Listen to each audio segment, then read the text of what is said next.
Bonjour, je m'appelle Tassini Misapsahaporn. Je travaillais sur les experts français au Siam sous le roi Chulalongkorn pendant la période de 1868 à 1910 sous la direction de M. Nicolas Revire. Pendant l'ère coloniale, le Siam avait un conflit avec les empires coloniaux français et britanniques, mais en même temps, il recrutait beaucoup d'experts étrangers pour la modernisation du pays. La plupart des francophones c'étaient les Belges, pas de Français. Pourquoi, sous le règne du roi Chulalongkorn, on ne trouve guère d'experts français?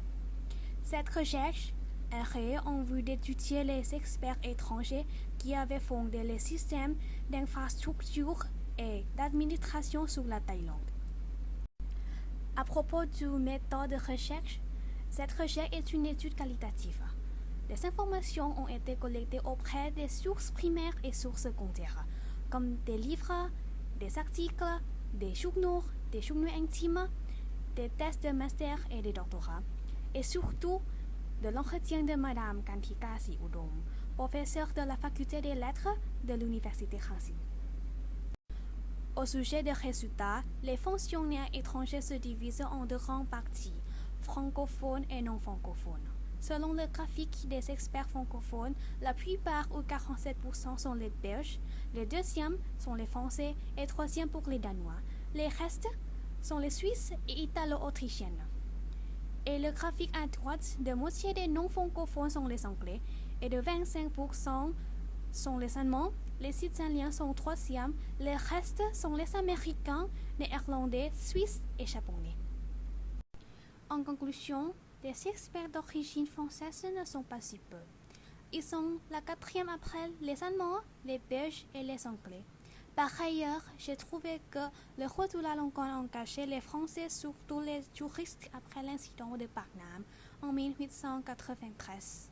Cela arrive à une conclusion que les experts français qui travaillaient sur le roi Chulalongkorn, ils ne sont pas la minorité.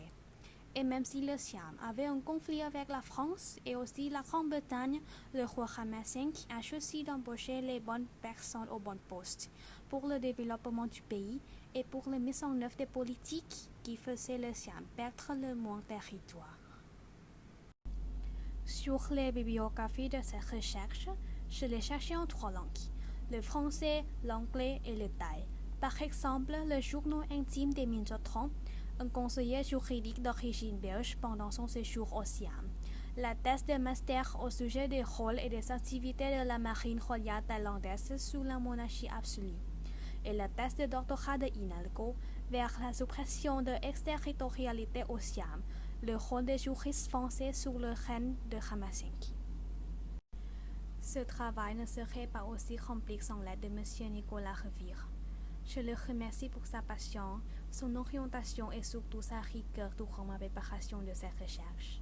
Mon remerciement s'adresse à Madame Kantika Siudom, professeure de la faculté des lettres de l'université Rangsit, pour le temps qu'elle m'a accordé en entretien et pour les informations complémentaires.